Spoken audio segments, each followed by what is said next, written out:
Mais qu'est-ce qu'on a là? Je ne sais pas. Ah, ah, je vous promets, c'est un carton à main, j'en suis bien conscient. Mais j'ai commandé plein de trucs dans ma boutique préférée, évidemment, chez Hervé, Service Modélisme.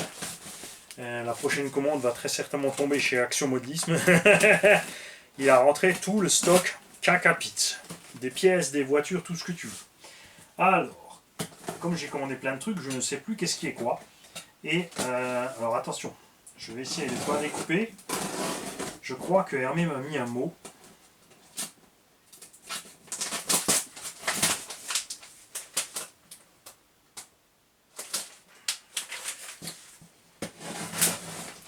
Non, c'est bon.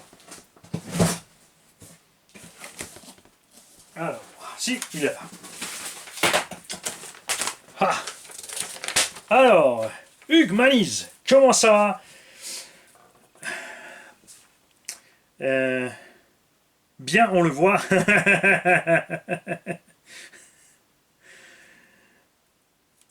Et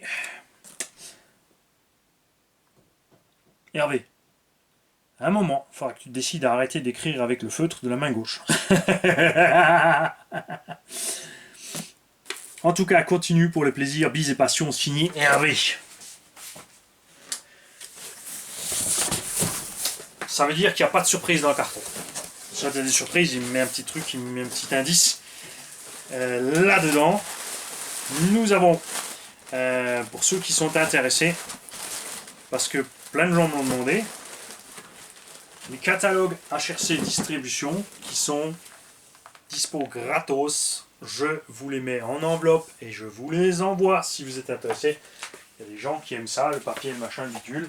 Je comprends, j'aime bien aussi. D'ailleurs, il y en a le premier. Il ne sera pas disponible tout de suite parce que je vais tranquillement le regarder aux toilettes. La gamme HRC qui n'arrête pas de s'étoffer d'ailleurs. Et HRC Distribution, vous l'avez deviné, ils font Team Magic. Ça fait un moment qu'on l'attend. Et le voilà. Enfin! Évidemment, vous allez me dire, mais tu l'as déjà unboxé! Oui, mais c'était pas le mien. Ah bah si!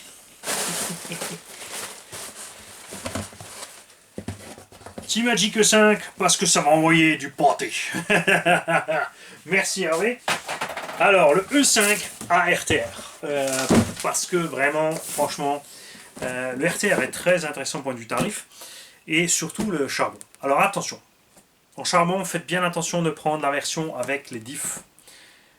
Il y a une version avec une... Enfin l'ancienne version, je ne sais pas s'ils le font encore sans les diffs, mais il y avait une version E5 avec la carotte pick-up qui n'avait aucun diff. Ne prenez surtout pas la version sans diff. Prenez la version avec 2 diffs. En charbon, vous ne trouverez pas avec 3 diffs. 200 € coûte la version charbon en E5. Et je pense que c'est un super modèle d'entrée de gamme, puisqu'on est moins cher que les Arma. On a un gabarit un petit peu plus petit, c'est sûr. Mais pour ceux qui ont un budget un peu plus ric-rac, c'est un engin auquel je ne pense jamais. J'ai pensé maintenant en déballant celui-là. Je crois qu'il a 200 ou 210 €, après avoir maintenant avec les augmentations de prix, s'ils sont restés normaux ou s'ils ont déliré. Alors pas de panique quand tu commandes ton ARTR parce qu'il n'y a qu'une seule boîte, mais là-dedans, il y a bien la version ARTR. Almost ready to run, ça veut dire qu'il est préassemblé, mais qu'il n'a pas d'électronique à bord. Les pneus sont montés collés, en hexagone de 14, des jantes à déport. J'adore les jantes, j'adore les pneus. Et ce qui va super bien aller là-dessus aussi, c'est les roues du HPI Bullet Flux. Avec les designs comme ça en S là. J'adore ces pneus, ceux-là sont très mous, les autres sont un peu plus fermes. Beaucoup de gens déchirent ces pneus, donc méfiez-vous. Louise RC fait toute une gamme de pneus en Exact 14. Hervé, est-ce que tu peux nous dire dans les coms si la gamme est dispo chez toi? Peut-être sous Duratrax, hein, parce qu'il y a Duratrax, il y a Louise et Hervé a aussi les pneus Ropex. Est-ce que Ropex fait des Exact 14, s'il te plaît Hervé? Est-ce que tu peux nous dire ça dans les commentaires? On compte sur toi pour être présent dans les commentaires pour répondre à toutes les questions des abonnés. Et là, j'ai foutu le bordel parce que Hervé, la vidéo sort le dimanche matin à 8 h et lui, il comptait dormir. Non, dimanche matin à 8 h, tu dors pas Hervé, t'es là. Et t'expliques tout ça aux gens. il y a eu évidemment la notice d'utilisation, les éléments pour monter l'engin, le pignon avec. Méfiez-vous, le BTR fourni avec est trop long. Ça, c'est le bémol. Tu vas monter ton moteur, ton BTR va toucher le chariot moteur. Ils ont livré un BTR de 4x4 ou 4x5, il faut un 4x2 ou 4x3, donc un tout petit BTR. Pensez-y avant de commander la machine, de les commander. Bricovis.fr, 1 euro. N'hésitez pas, ils ont tout ça en stock. Alors, je préfère le ARTR pour une raison essentielle, ce sont les amortos en full alu, hyper méga soyeux. Alors, le RTR est tout aussi bien réglé et soyeux. Les amortos plastiques fonctionnent très bien. Mais dans l'RTR, tu as un moteur de 4000 kV et pas de diff centrale. Ce qui est pour moi malvenu. On a trop de kV pour un engin qui fait quand même 3 kg et des brouettes finies. Donc on a le poids d'un buggy 1.8 léger en 3S ou 2S, voire éventuellement seulement avec un moteur qui a énormément de kV et qui est en maximum 36 par 60. Ça, c'est un peu la bémol de cet engin et c'est pour ça que je l'ai là. Attends, tu as commandé un engin parce qu'il a un problème? Oui. Roulette réglable. XAT 14 en ferraille. Tourelle 5 mm en alu. Carreau magnifique. Le look de cette caisse est à tomber par terre. Disponible très bientôt chez Elsace Body RC en 400. Enfin, renforcé. Hein, hop. Cerveau direction est monté là devant. Et ton moteur est là, donc tu es coincé, tu ne peux pas bouger de là, t'es foutu. Et ce que je vais faire moi, j'en ai parlé dans une vidéo, je crois qu'il y a un abonné d'ailleurs qui l'a fait, c'est que je vais déplacer mon cerveau de direction là derrière, et je vais utiliser tout simplement une tige filetée. Voilà. On fera ce qu'il faut au niveau du pliage ici, de cette barre. Évidemment, comme elle aura un pli, on va perdre un peu de précision de direction. C'est un mini M2. Hein. On essaiera, on verra si c'est plausible, si ça fonctionne, de mettre le cerveau là. Et de ce fait, on aura la place ici pour un moteur conséquent. Alors, on va pas exagérer non plus, mais ouais, 70 mm au moins. Si on peut rentrer à 36-74, c'est encore mieux. À voir. Je ne sais pas. On peut évidemment très mal couper le châssis ici et monter le cerveau autrement pour... c'est chaud. Hein. Mais la boîte de réception est immense. On n'a pas besoin d'une boîte de réception aussi grosse là-dedans. On a la place sous la cabine. Donc on pourra faire quelque chose ici. Ce que j'aimerais, c'est vraiment mettre le moteur là. Assez grand. On a bien de la place à bord. Et voilà. On a un diff central qui est monté de série là-dedans. On a une petite fuite d'huile. On a des problèmes de qualité chez plein de constructeurs en ce moment. Horizon B de toute façon. Là, les 10 derniers unboxings que j'ai fait, il n'y a pas une machine où il n'y avait pas un truc de travers ou qui manquait ou qui allait pas. Serpent, on a vu aussi, il y avait certains soucis. Team Magic, Obao, là on a vécu une période de décatombe chez Obao. J'espère que tous ces constructeurs vont pouvoir se rattraper facilement, enfin se reprendre pour nous faire tout ça au mieux. Ce petit engin, parce que je l'ai essayé quand même avant de l'expédier, l'autre rapidement.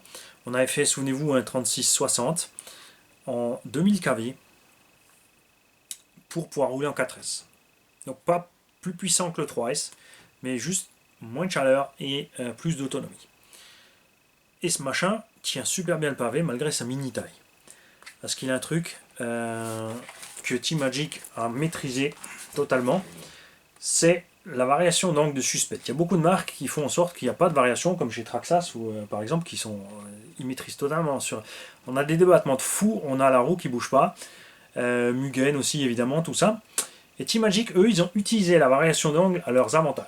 C'est-à-dire, quand tu enfonces ta suspecte au freinage, tes roues prennent de l'ouverture à l'avant, à l'axel, elles prennent du pincement. Donc elles vont chercher le grip et au freinage, elles te stabilisent le véhicule. Et on a la même chose à l'arrière. En sens inverse. Regarde, quand la suspension s'enfonce, regarde ce qui se passe. On prend du pincement. Donc quand la suspension tasse, le véhicule prend du grip. Et au freinage, on prend de l'ouverture. Donc en plongée, on a ouverture-ouverture, à l'accélération, on est en pincement-pincement. Ce qui est optimal de ce sens, et ce qui va se passer en virage. Ce qui va se passer en virage, c'est dû à ce pincement qui s'installe ici à l'arrière, regarde. La roue arrière qui est écrabouillée par la suspecte va prendre de l'angle. Et donc, ton train devient plus ou moins autodirectionnel, surtout si l'autre déleste, parce qu'on a une roue qui va se relâcher et va prendre de l'ouverture, et l'autre en pincement à la compression. Tu vois ce que je veux dire? On te retrouve donc avec un train arrière qui aide à la direction. Le véhicule est donc super maniable, ne se renverse pas trop vite, et c'est géant. Le phénomène est moins marqué à l'avant, ils ont mis les biellettes un peu plus haut, pour éviter justement dans le virage par contre, de se retrouver...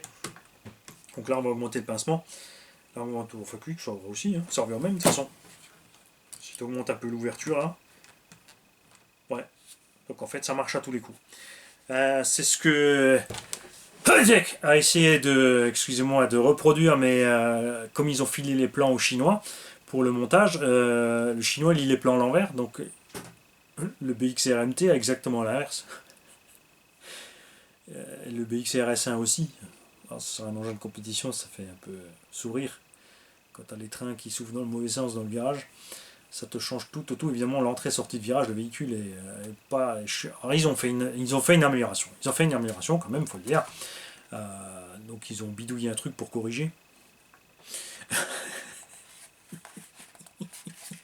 Mais celui-là est bien conçu dès le départ. Et ouais. Donc le plus long va être d'installer ce cerveau là derrière, de faire ce qu'il faut niveau tringlerie. Parce que là, effectivement, on va utiliser une tringlerie pour la direction. Parce qu'il faut rester sur le côté, hein, puisqu'on a le moteur ici. Ne pas déranger le moteur, donc on va partir droit, on va plier à 90 degrés vers le châssis, on va remonter et on va venir ici vers le cerveau, puisque le cerveau il sera posé en long là derrière, si je peux le faire, et du coup on pourra mettre un moteur en voyant voir ça.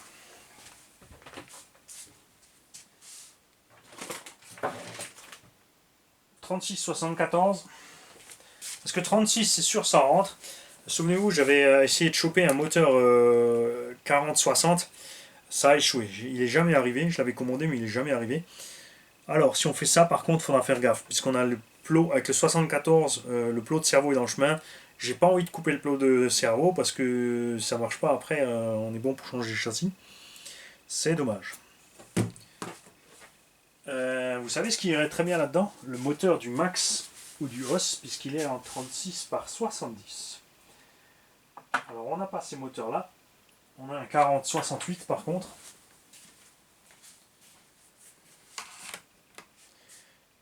Alors lui il touche aussi, et l'axe moteur est trop long. Alors, même en 68 ça touche. Hein. Donc on devrait se concentrer. Il n'y a pas le choix. On va installer ce cerveau, on va faire des essais fonctionnels. Ensuite on se zigouillera, ma foi, une patte de cerveau. Hein. Tu vas mourir, je te le dis présentement. Ton destin est atrocement dégueulasse. On va couper ça de là et on va s'installer ce moteur là-dedans. Pas le 40, hein. C'est peut-être un peu... peut-être un peu abusé, Mani, de mettre le 40. Surtout comme dit qu'il y a le rail en bas avec les câbles, donc le 40 ça va toucher partout. J'aimerais bien vraiment rester sur un 36 pour que ça rentre pépère.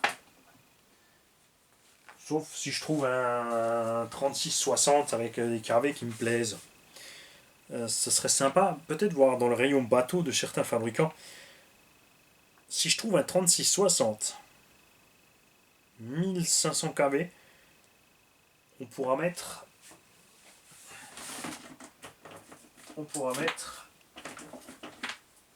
6S. Hein, 6S 2200 avec un moteur 1300-1500 kV. On sera pas plus lourd qu'une 4S ou une 3S, une grosse capa. On aura 6S, on aura une consommation ridicule, ça peut être rigolo. Hein. Arrête Mani, stop. On verra ça. On verra aussi si la vidéo sort dimanche matin, c'est même pas sûr, hein, peut-être avoir pitié de Hervé pour qu'il puisse nous répondre à toutes ces questions. Hervé, on aimerait savoir un peu ce que tu as en stock, ce que tu proposes, surtout au niveau pneumatique et compagnie. ce que tu peux facilement avoir, ce que toi tu as testé, ce que toi tu conseilles aussi.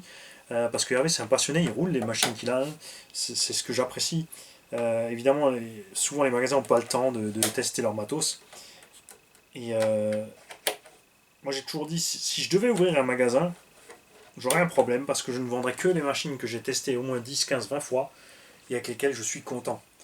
Ou au moins je pourrais dire aux gens, voilà, ok, je vends cette gamme de produits, donc dans cette gamme de produits, celui-là c'est de la balle, je te le conseille. Celui-là je l'aime pas, mais si toi tu l'aimes, tu peux le prendre. Par contre, tu vas casser ça, ça, ça, ça, ça, ça, ça. Là, il y a le pack d'options avec. Je te préviens, comme ça t'es au courant. En tout cas, la suspecte, elle est géniale. Donc je pense que je vais éteindre la caméra et je vais vite me l'équiper. Salut!